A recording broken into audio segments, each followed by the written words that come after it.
Give up these 11 things if you want to live a life that is lighter, more serene, and happier if you are between the ages of 70 and 85. Let's say that the most significant step toward happiness is not the things you acquire, but rather the things you let go of. Although the world around us has a tendency to slow down as we become older, the weight that we bear will frequently continue to increase. In addition, the majority of the time, our bodies have nothing to do with these weights. Our thoughts, our routines, and our expectations are all places where it resides. Old habits, outmoded beliefs, and emotional baggage that is no longer beneficial to us are the components that make up this concept. We are going to go over 11 things that you should let go of between the ages of 70 and 85 in this video we have created.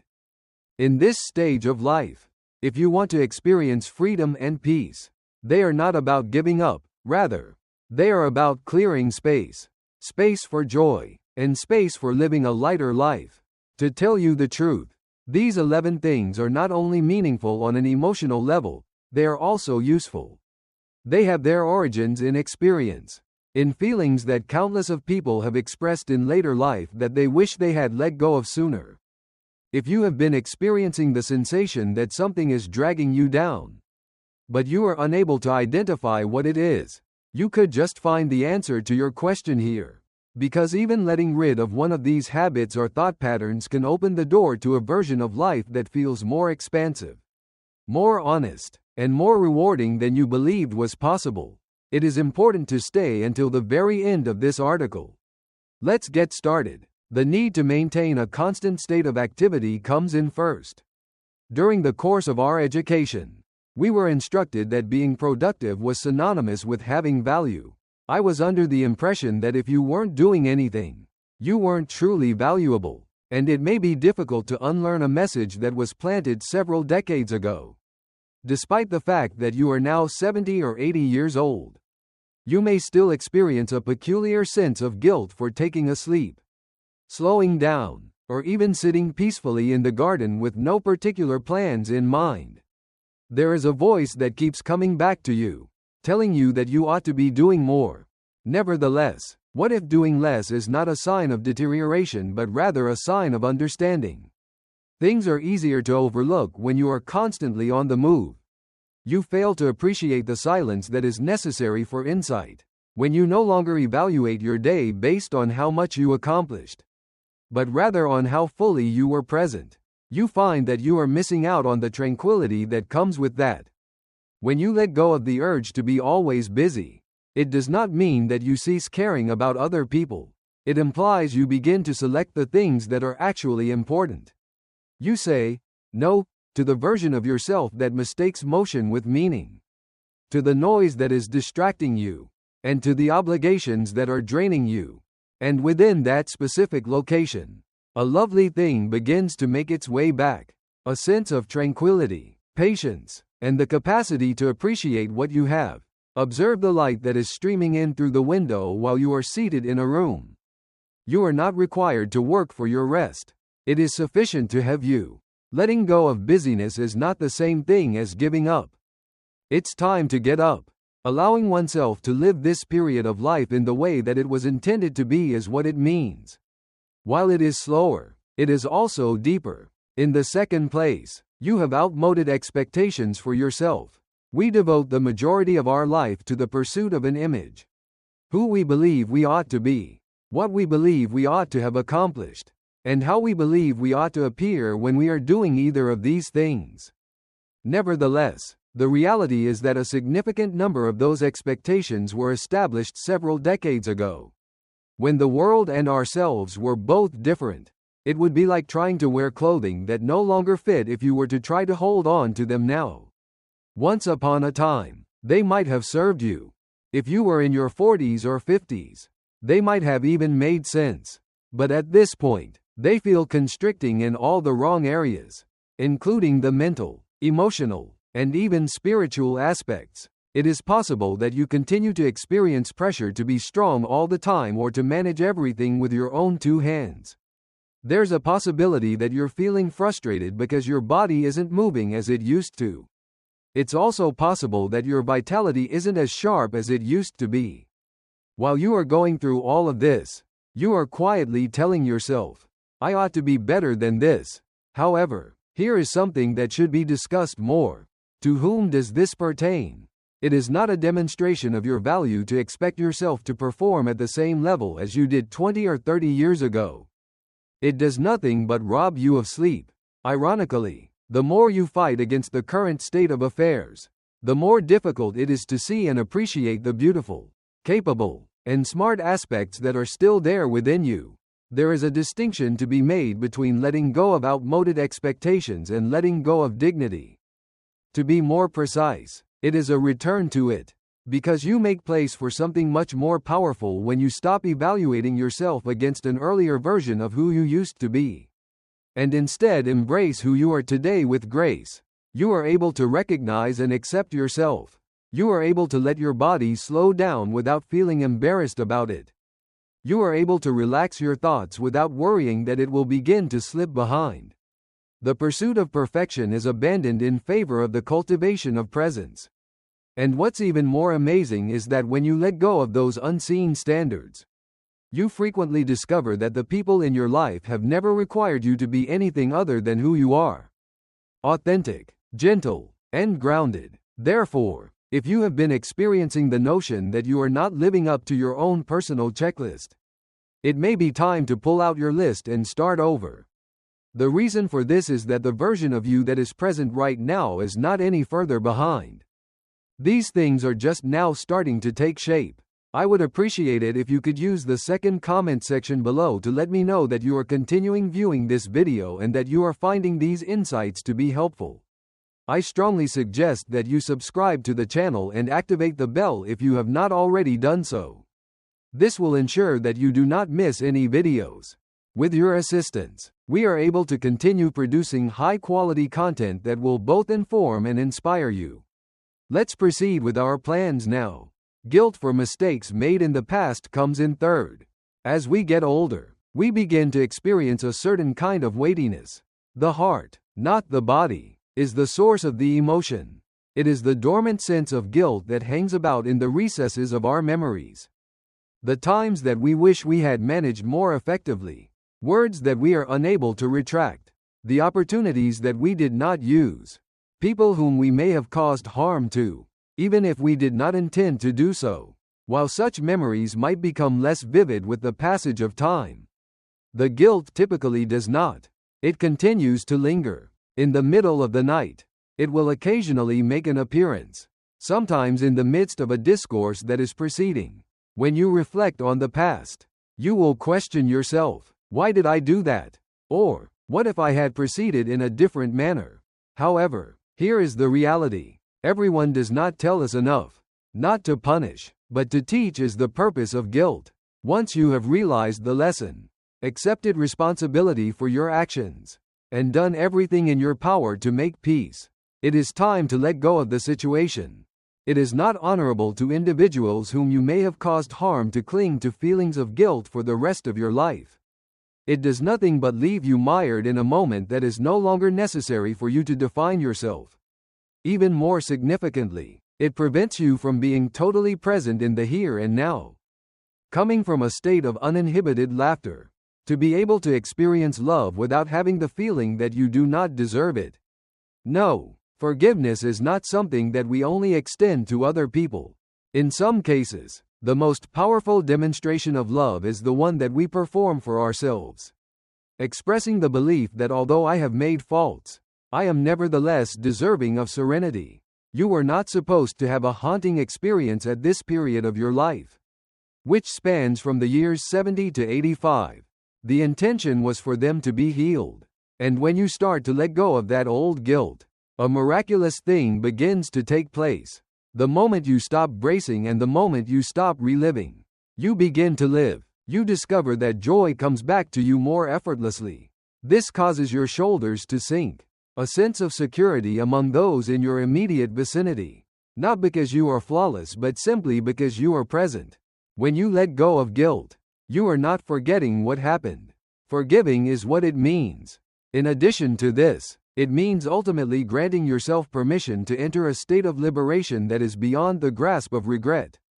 This brings us to the fourth point: partnerships that sap your spirit. At some point in your life, you will come to the realization that not every relationship is intended to last for the rest of your life. Certain ones are seasonal, some are dependent on the circumstances, and if you are being completely truthful with yourself, there are those people who have been silently taking more than they give for years. However, we frequently continue to cling on to them nonetheless, whether it be due to habit, shame, or the idea that if we walk away, it would be a sign that we are being cold or selfish. Particularly as we become older, there is this urge to maintain the status quo or to avoid upsetting the status quo further. However, tranquility that comes at the expense of your mental health is not the same thing as true peace. In the event that you have people in your life, such as friends, family, or neighbors, who consistently leave you feeling insignificant, weary, or nervous, it may be time for you to pose a profound inquiry to yourself. What is the reason that I continue to let this energy into my world? It's possible that you've spent your entire life cultivating the qualities of kindness, generosity, and accommodatingness. Furthermore, those are admirable characteristics, but they should never be attained at the expense of your inner tranquility. There are times when it is not necessary to cut someone off with harsh words or dramatic exits in order to let go of a relationship that is depleting. There are times when all that is required is a subtle adjustment. Time spent less, boundaries that are more strong, and more space for individuals who truly boost you up, because you make room for what nourishes you when you create that space. When you let go of what drains you, and when you let go of what drains you, in order to have talks that are energizing rather than tedious, when it comes to partnerships that make you feel more like yourself, rather than less like yourself. Furthermore, this is not about surrounding yourself with only those individuals who share your viewpoints. In order to do this, you need to surround yourself with individuals who respect you. You are at a point in your life where your energy is considered sacrosanct. We value your time very highly. It is not necessary for you to spend it demonstrating your value to individuals who refuse to acknowledge it. Giving up relationships that are depleting is not an act of selfishness. It's about having respect for oneself. In addition, it could very well be the answer to regaining a certain amount of happiness. That you were absent was a complete surprise to you. Fifth, apprehension over the opinions of other people. A hidden burden is something that we carry with us for a significant portion of our lives. The desire to be liked, accepted, and approved of by others, regarding what other people would say, how they might evaluate, and whether or not they will misinterpret. We are curious. In addition, we frequently make adjustments to ourselves without even being aware of it. When we wish to communicate clearly, we lower the volume of our voice. It is because we do not want to appear to be too loud that we suppress our laughter. In an effort to avoid making things difficult, we give the impression that we are saying yes when in fact we are saying no. Nevertheless, there comes a point when you recognize that you have earned the right to live without that fear. And that moment occurs when you reach the age of 70, 80, or even beyond. There are more times than anyone knows that you have overcome heartbreaks, raised families, made sacrifices, endured disappointments, constructed things from scratch, and started over. There is no longer a performance that you owe to the entire world. It is not necessary to behave in a disrespectful or irresponsible manner in order to let go of the fear of what other people think. This indicates coming into one's own. When you talk, you should use your whole voice, even if it shakes to some degree, rather than dressing in a way that helps other people feel comfortable. It is wearing what makes you feel like yourself, making choices that are in accordance with your heart, your beliefs, and your truth is what it means to do so. Due to the fact that those individuals who genuinely care about you do not require you to shrink in order to conform to their standards. It is not when you are edited that they adore you, rather, it is when you are genuine. Furthermore, it is not your obligation to handle the opinions of those individuals who are harsh in their judgment of you. who engage in gossip, and who presume the worst. Ask yourself, what would I do differently if I stopped worrying about what other people might think at this point in my life? As you travel through this stage of your life, your response can take you by surprise. You could even be set free by it. For the reason that peace does not originate from approval, the alignment is the source of it. And when your inner world begins to reflect the choices you make in the outside world, life begins to feel lighter. To be who you are at this point in time, you do not require permission to do so, to stop apologizing for it. All you need is the fortitude to quit doing so. I would appreciate it if you could use the 5th comment section below to let me know that you are continuing viewing this video and that you are finding these insights to be helpful. I strongly suggest that you subscribe to the channel and activate the bell if you have not already done so. This will ensure that you do not miss any videos. With your assistance, we are able to continue producing high-quality content that will both inform and inspire you. Now, let's proceed with our plans. 6th, the desire to exert complete authority over everything. We all have a part of us that desires for life to proceed according to a predetermined plan. To be aware of what is going to happen next, to maintain order, and to have the sensation that we are in control of the situation. In addition, for many of us, that demand for control was beneficial to us for a number of years. We were able to raise families, establish careers, deal with upheaval, and endure adversity with its assistance. However, as the seasons change and life slows down, that same urge might begin to work against us in a subtle way. You might discover that you are upset when plans change at the last minute, anxious when someone you care about makes a decision that you would not have made, or frustrated when your body does not respond the way it used to, regardless of how hard you try to get it to do so.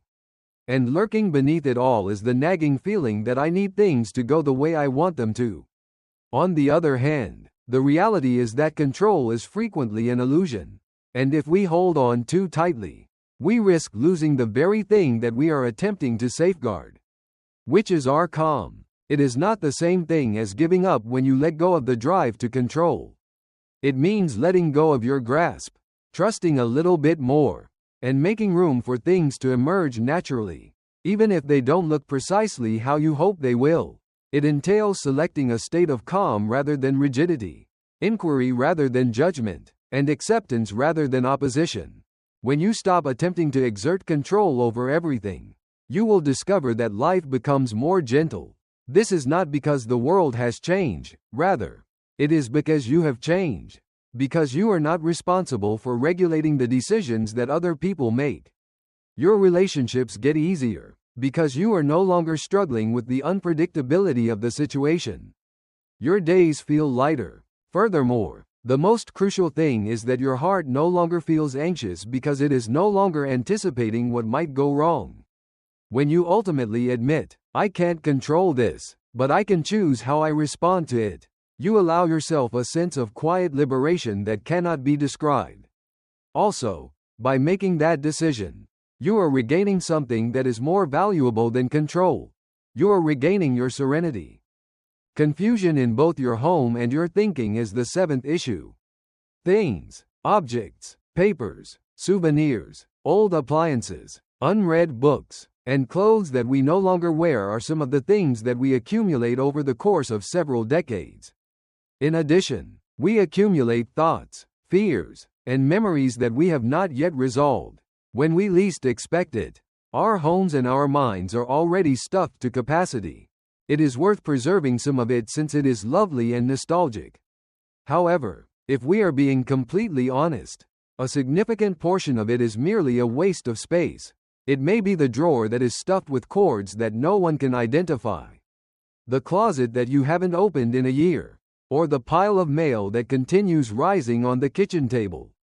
In addition to that, it could be the mental burden of having an excessive number of tasks, the repercussions of previous discussions that keep playing in your thoughts, or a list of things to do that never seems to end. Having a lot of clutter in your life at this point in time is more than just an annoyance. It becomes a noise that is emotional, without you even being aware of it. It continues to deplete your vitality. One does not necessarily have to get rid of everything in order to let go of clutter. It implies deciding what is crucial at this moment. It means entering your home and experiencing a sense of serenity rather than one of being overwhelmed. It means being able to open a drawer and instantly know what is contained within it. To free up mental space so that you can concentrate on things that offer you joy rather than things that cause disorder is what it means. This is what is surprising, by the way. When you start to eliminate the clutter from your physical space, your mind seems to follow suit. Your sleep has improved. You have a lighter feeling. Moreover, you start to see that simplicity is not a lack of clarity, rather, it is clarity. This is not about having fewer things. It is about making place for more of what is important, more calm, more room to move around, and more peaceful periods in which you are not staring at mounds of items and questioning, why do I still have this? On the other hand, mental clutter is the same thing. Let go of your tendency to overthink things. Release yourself from the fictitious disagreements, the list of things you failed to accomplish, and the comparisons to the person you used to be. Make room in your home and in your mind for these things. The reason being that happiness does not require a crowded room. It is only lacking space. In the eighth place, rejecting your own emotional need. The message that many individuals were raised with, particularly those of older generations, was that they should not be overly dependent, that they should be strong, and that they should be independent. Don't make other people uncomfortable with your feelings. Refrain from asking for too much. While it's possible that this message was essential in your survival, it could also be the same thing that is preventing you from thriving at this moment. As a result of the fact that, regardless of your age, your emotional requirements do not cease to exist, including the desire to be heard, the need to be loved, the need to feel valuable, and the need to be regarded as a part of something. But once some time has passed, particularly if you have been through a lot in your life, it may become simpler to simply answer, "I'm fine," in order to minimize the feelings of isolation you are experiencing, to act as if you do not wish for someone to check in on you, and to convince yourself that requesting assistance or companionship is a burden. That is not the case. One of the most self-kind things you can do for yourself is to let go of the assumption that your emotional needs are excessively high. Since the urge for connection does not indicate a lack of strength but rather a sign of humanity. In addition, when you finally give yourself permission to admit what you need to say, you may find yourself saying things like, "I miss companionship," "I wish someone would just listen," or, "I don't want to spend so much time alone anymore." You are not giving in to that. This constitutes a voice. A self-honoring act would be that. And you would be amazed to learn how many individuals in your immediate vicinity are waiting for the opportunity to offer their support, to sit with you, to laugh with you, or simply to be in close proximity to you. There are instances when the only reason they haven't intervened is because you've gone to such great lengths to convince them that you don't require the assistance of anyone. It is not selfish to let go of the emotional self-denial that you have. Yes, that is necessary. Because the emotions you are experiencing are genuine. Your heart is still beating, and it is deserving of being listened, embraced, and cared for all the time. You are not going to be able to disappear into the background during this stage of your life. It is about leaning into the relationships, the conversations, and the situations that remind you of the past. You are not finished being in need, and you are not finished being deserving of anything. Please leave a comment below with the number 8 to let me know that you are still watching this video and that you believe these insights to be helpful. I strongly suggest that you subscribe to the channel and activate the bell if you have not already done so. This will ensure that you do not miss any videos. With your assistance, we are able to continue producing high-quality content that will both inform and inspire you. Now, let's proceed with our plans. Compare yourself to younger people or to your younger self. This brings us to number 9. In older age, comparing is one of the most subtle ways that joy can be taken away. In addition to the people around you, but also to the person you used to be.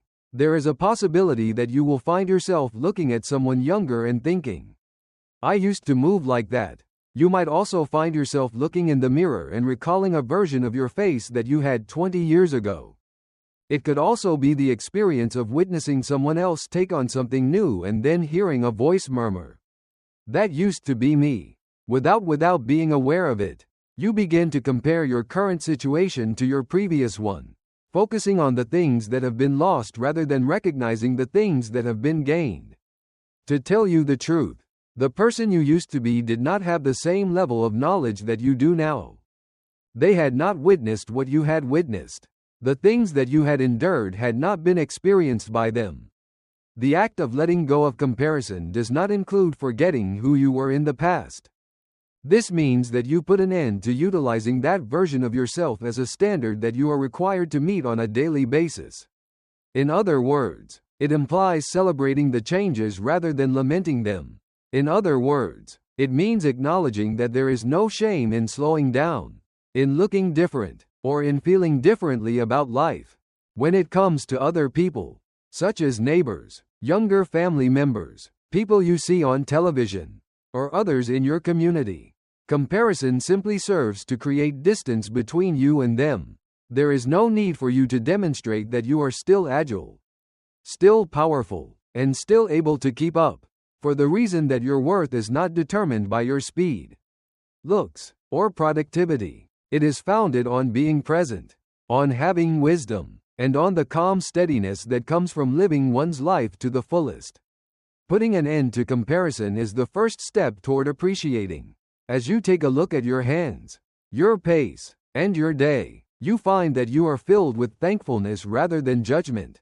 No more do you ask, why am I unable to do what I used to do? And begin by asking yourself, what is it that I can do right now that will bring me happiness, peace, or meaning? This adjustment of perspective is what brings about the most beautiful sort of serenity. And it is the one that occurs the most of the time. Instead of pursuing what was, one should focus on accepting what is as it is. The assumption that it is too late to experience new joy is the 10th fallacy. It's possible that a solitary concept will begin to take root as the years go by. I have moved on from that period of my life. There are a lot of people who start to believe that the window of opportunity has closed. Whether it be in terms of romance, adventure, creativity, or personal development, some people might believe to themselves, I'm too old for that now. When they see a dance class, as an alternative, you might get a glimmer of excitement in something new and then quickly hear your own voice asking, why worry? But here's the reality. Happiness is something that never goes out of style. There is no significance in the number of candles that were on your most recent birthday cake. It is not a requirement that you have perfect health or youthful vitality. All that is required is an open mind, a sense of curiosity, and a desire to take a step into something that is different from routine. Even if it is done softly, it may be anything as simple as trying out a new dish, becoming a member of a book club, volunteering at a local shelter, or going to a location that you have always been curious about. Even if it's just the next town over, writing down the story that you've been mulling over in your head for decades could be the answer. Alternatively, you may sit outside with your morning coffee and allow yourself to genuinely see the dawn rather than merely take note of the fact that it is occurring. It is not necessary to pretend to be someone you are not in order to let go of the conviction that it is way too late to experience joy or happiness. Realizing that delight is not dependent on one's age is what it means to find who you still are. It is about being truly alive, and there is place for joy if you are still here, if you are still getting up each day, if you are still feeling, if you are still wondering, and if you are still caring. It is not often the huge excursions that bring about the most unexpected moments of enjoyment. Rather, it is the small acts of saying yes when you might have otherwise said no. Additionally, when you do so, you frequently discover that life still has something to give you.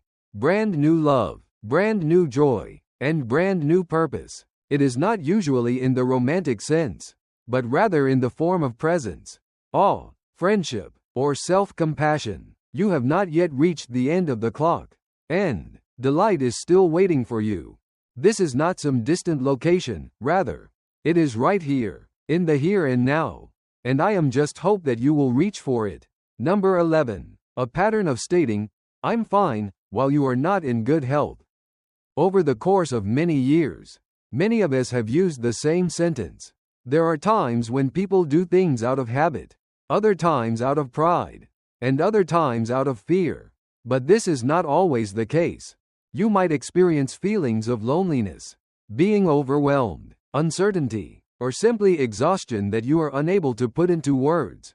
But when someone asks you how you are doing, the words come out of your mouth without any prompting. I am doing well. It is easier. We convince ourselves to do it that way. No one should be burdened by our actions. We don't want to give the impression that we are weak. To add insult to injury, there are moments when we worry that if we were to tell the truth, we would be unable to stop ourselves. However, here is the damage that can be done by saying that I am all right. It makes it impossible to connect. It prevents care from being provided. Other people are persuaded that you do not require anything. In point of fact, you could require an attentive ear more than you ever have before. It is not necessary to reveal your innermost feelings to every person who walks by in order to let go of that statement. The act of granting yourself permission to be genuine with those individuals who have earned your confidence is what it means. To say that I've had a difficult day. On the other hand, I could use some company. Or again, I'm not entirely sure what it is that I'm experiencing, but I am aware that I am experiencing something. It is not a sign of weakness to be honest. It is courageous. It opens the door to assistance, to empathy, and to talks of the kind that make us feel less isolated in the world than we would otherwise. In addition, when you give yourself permission to let down the mask, even if it's just a little bit, you frequently discover that people are more prepared to provide you with love than you had anticipated. Due to the fact that, in reality, nobody anticipates that you will have everything worked out, every single second of every single day. No one anticipates that you will be strong.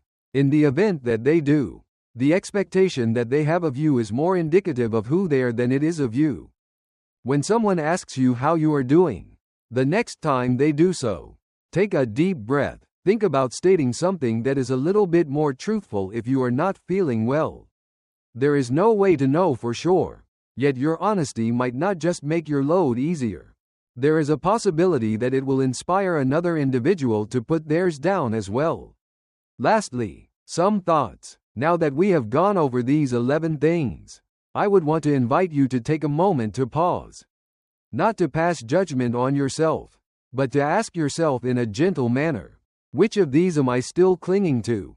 If I were to give myself permission to let go of even just one of them, what would the experience of life be like? To put it another way, at this point in life, there is no longer any need to prove anything. It is about letting go of things that are no longer beneficial to you so that you can make room for something more beneficial.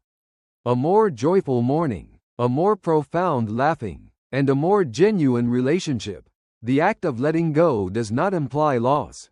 This signifies liberty. It entails being honest with yourself about the things that are taking up space in your thoughts, your home, and your heart, and coming to the conclusion that your peace is more valuable than anything else. You have hauled a lot there. You are deserving of the right to live a life free of burdens. Every step you take toward letting go is also a step toward something that is softer, more authentic, and more aligned with who you are now. This is true whether you are letting go of the urge to be busy, the habit of repeating, I'm fine, or the conviction that your best days are behind you. The day you cease asking, what should I still be doing, is the day you should stop asking it. And begin by asking yourself, what is it that I want to feel more of? To put it simply, you are not too late. You made it to the perfect time. Also, there is even more happiness that is waiting for you, not in what you bring to the table, but in what you let go of. We appreciate you being here with us today. It would be wonderful if you could get in touch with us. Please leave a comment below and tell us about one item you discovered today and how you intend to put it to use in your life right now. We place a high value on your opinions, so please do not be reluctant to share them with us.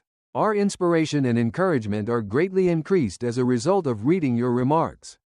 I would appreciate it if you would like, subscribe, and share this video if you found it to be informative and enjoyable. With your assistance, we are able to continue producing high-quality content that will both inform and inspire you. We appreciate you taking the time to watch, and we hope to see you in the future video.